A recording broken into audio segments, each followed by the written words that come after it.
Jawapan dia A. Baik, nombor 11 ialah soalan trigonometri. Okay, tapi yang dibagi dalam soalan kamu ni ialah graf sin sahaja. Okay, ingat balik macam mana bentuk graf sin, macam mana bentuk graf cosinus dan bagaimana bentuk graf tangent. Jadi dia boleh tanya macam-macam bentuk graf trigonometri. Jadi kat sini dia nak cari apa nilai P. Baik, ingat ini ialah satu pergerakan bulatan unit daripada 0 sampai ke 360 darjah. Jadi berkosong, kalau sin 90 darjah, 1. Sin 180, kosong. Macam tu kita baca. Okay. Jadi P ni jawapan dia 270. Baik, nombor 12. Nombor 12 ialah soalan trigonometri juga.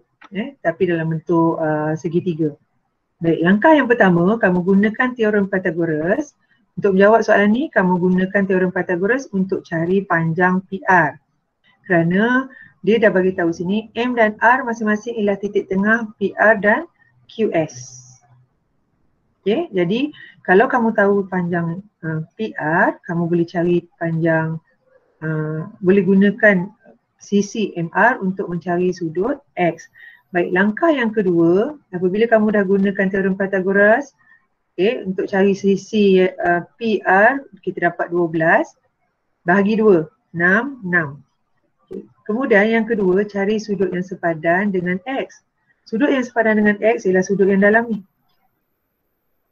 Okay, X ialah sudut dalam sukuan kedua. Kerana apa dia jatuh sukuan kedua? Kalau kamu tengok balik, yang ni, okay, sukuan-sukuan kita ni, baik. Sudut dalam sukuan kedua maknanya sudut cakar lah. Sudut yang lebih 90 darjah. Sudut ni kan lebih besar daripada 90 darjah, sudut X ni. Okay, jadi tangent di situ bernilai negatif. Cari dulu sudut dalam dalam segitiga MRS ni dulu. Jadi sudut di situ ialah 5, gunakan tangent sudut SMR, opposite divide by adjacent. Okay, tangent sama dengan garis bertentangan bahagi dengan garis bersebelahan. Ni dah dapat 5 tadi. Sini 6. Okay, 5/6 kamu akan dapat. Oleh kerana sudut yang sepadan itu jatuh dalam sukuan kedua, X ni kita kena letak tanda negatif. Tangent negatif 5/6. Okay. Baik. Soalan nombor 13. Soalan nombor 13 ialah soalan sudut di antara garis, di antara satah dengan satah lah ni. Jadi macam mana kita nak baca sudut antara tapak mengufuk J menunjukkan sebuah kuboid. Okay, ni kuboid dengan tapak mengufuk JMRS, tapak bawah ni lah. Okay, namakan sudut antara satah LMRQ dengan satah LQS. Kita keluarkan satah yang terlibat saja, letak tepi. Okay, cuba tengok. Cikgu buat sisi bawah ni ialah yang warna pink. Kemudian yang dia lorekkan tu, okay, cikgu letak, dia sambung macam mana. Baik, macam mana cara kita nak baca sudut? Cari dulu garis yang bersilang antara dua satah. Kemudian tengok dekat mana satah ini membuat sudut 90 darjah di garis bersilang tu. Okay, dekat sini 90 darjah. Di sebelah kanan ni, di sebelah kanan di L ni sebenarnya, sudut sini bukan 90 darjah, walaupun di bawah ni 90 darjah. Jadi kita tak boleh baca sudut sebelah kanan, kita hanya ambil sudut di sebelah kiri kerana 90 darjah di Q untuk satah SQL dan satu lagi 90 darjah. Dia mesti bertemu 90.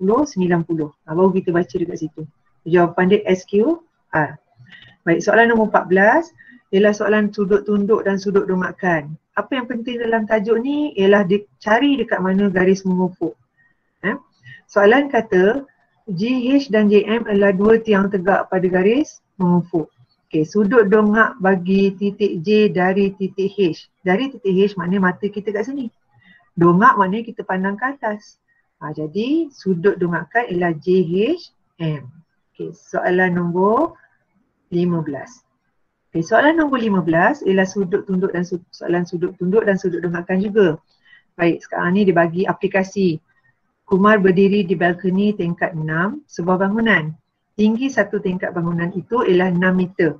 Terdapat sebuah kereta dan sebuah basikal yang terletak di tanah mengufuk. Okey, ni cikgu lukis kat bawah ni. Terdapat diberi bahawa sudut tunduk kereta dan basikal dari mata Kumar ialah 30 darjah dan 45 darjah. Bila diguna perkataan masing-masing, kereta ni 30, basikal ni 45. Dia akan turutan dia macam tu. Jadi yang pertama, kita gunakan tangent untuk mencari jarak basikal ke sini, ke bangunan. Kemudian yang kedua, kita guna juga tangent untuk mencari jarak kereta sampai ke bangunan ni. Baik, apa konsep kita pakai? Ini ialah garis mengufur. Kita anggap bahawa Kumar berdiri tingkat 6 ni lah. Okay, tak kisah berdiri tengah-tengah ni lah. Tapi saya ambil atas sekali supaya kita boleh gunakan 36 meter ni. Jadi kita gunakan konsep garis sudut selang-seli. Kalau sini 30, sudut di sini juga 30. Ini bentuk Z ni bentuk Z. Kalau sini 30, sini pun 30. Kalau sini 45, bentuk Z ni, sudut dekat sini pun 45. Jadi kamu keluarkan segitiga tu, cari jarak, soalan kata hitung jarak dari kereta ke basikal. Maknanya kamu kena tolak nak cari beza ni. Cari beza jarak. Okey, jawapannya ialah 26.35 meter. Okey, soalan nombor 16 ialah soalan bearing. Okey, ditunjukkan kedudukan P dan kedudukan Q. Cari bearing P dari Q. Bila kita nak baca bearing, kita baca dari utara. Dan oleh kerana soalan ni kata dari Q, maknanya bearing tu kita baca di Q. Okey. Macam mana nak baca bearing dari Q ni? Baik, gunakan konsep sudut selang-seli tadi juga. Okey, ini bentuk Z. Kalau sini 125, sini pun 125. Tapi kamu kena baca dari utara, kena tambah 180. Jadi jawapannya 305 darjah. Okey, soalan nombor 17 ialah soalan bumi sebagai spera. Baik, cikgu bentangkan bumi cikgu supaya senang nampak. Okey, baca. U ialah kutub utara, S ialah kutub selatan, PM sama dengan MS. Jarak PM sini sama dengan jarak M ke kutub selatan. Baik, kalau cikgu lukiskan dalam bentuk bentangan, O ni ialah khatulistiwa. Okey, maknanya P tu ialah 25 darjah ke utara. Dan jarak daripada khatulistiwa ke M, kita tak tahu, X. Jadi, tapi kita diberitahu bahawa jarak PM sama dengan MS. Jadi jarak M ke S ialah 25 campur dengan X. Ini kamu buat algebranya saja. Okay. Jadi cikgu campurkan daripada khatulistiwa ke kutub selatan ialah 90 darjah. Jadi kamu ambil sudut yang baki tadi daripada khatulistiwa ke M, X campur dengan X campur 25, jumlahnya mesti 90 darjah. Ini kamu buatlah algebra untuk mencari X. Pindahkanlah ni 25 ke kanan, kemudian bahagikan dengan 2 dapat 1x ni 32.5 darjah. Jadi dekat mana latitude M? Latitude tu kita baca melintang macam ni. Jadi latitude dia 32.5 darjah selatan.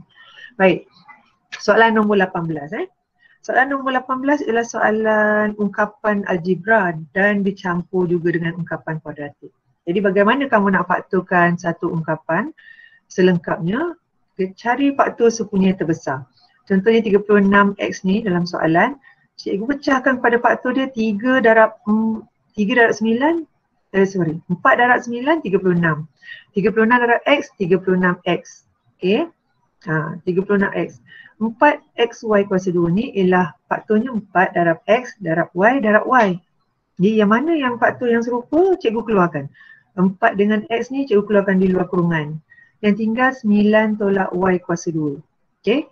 Tapi yang dalam kurungan ni masih lagi boleh difaktorkan. Jadi kamu boleh gunakan kaedah bentuk kacang. Cikgu pernah ajar dulu kan. 9 ni ialah 3 kuasa 2. Y ni ialah y kuasa 2 ialah y kuasa 2. Jadi 9 ni tukar jadi 3 kuasa 2. Y kuasa 2 ialah y kuasa 2. Okey, pecahkan kulit kacang tu. Jadi sebelah akan dapat 3 campur y, sebelah lagi akan dapat 3 tolak y. Jadi kamu dah faktorkan selengkapnya. Okey, jawapan D ni kena tanda D. Baik, nombor 19. Nombor 19 ialah sama juga ungkapan algebra dan ungkapan kuadratik. Jadi ada ungkapan-ungkapan yang kamu boleh faktorkan. Cuba dulu ringkaskan sebab soalan nak mengungkapkan dalam bentuk termudah. Baik, cikgu tengok dekat atas ni boleh difaktorkan. 2mn campur 4n ni. Cikgu faktorkan ni. 2mn boleh 2 darab m darab n. 4n boleh 2 darab 2 darab n. Okey, yang sama sini 2 cikgu keluarkan. N pun sama cikgu keluarkan. Yang tinggal m campur 2. Okey, atas ni cikgu faktorkan. Bawah ni, ini bentuk kacang. Cikgu pun belah 2 ni. Kulit dia ni. Jadi dapat 3 campur n1, 3 tolak n1. Baik, sekarang ni bila semua nombor ni didarab, ni ungkapan ni kita tengok ni darab. Okey, kita boleh potong ni. 3 tolak n ni boleh hapus. Apa lagi yang boleh? N dengan n ni, n dengan n ni pun boleh bahagi. Jadi yang tinggal, ini kita bahagilah mana ungkapan yang sama. Yang tinggal adalah jawapannya ialah T. M campur 2 per 3M, 3 campur N. Okey, seterusnya soalan nombor 20 ialah ungkapan algebra. Soalan ni diberi bahawa P dalam sebutan Q dan R. Sekarang ni dia nak kamu ungkapkan Q dalam sebutan P dan R. Cikgu susun balik supaya Q ni naik ke atas, P ni turun ke bawah. Okey. Tapi Q ni ada kawan-kawan lain lagi. Jadi cikgu kena tinggalkan Q saja di sebelah kiri. Pindahkan kuasa 2, punca kuasa ke kanan jadi kuasa 2. Ada lagi kawan di R ni. R ni pun kena pindahkan juga ke kanan. Jadi ini ialah jawapan, tetapi kita perlu selesaikan seperti pilihan jawapan yang ada. Di 5 kuasa 2, 25, P kuasa 2, P kuasa 2. Ini cikgu kembangkan. Baik.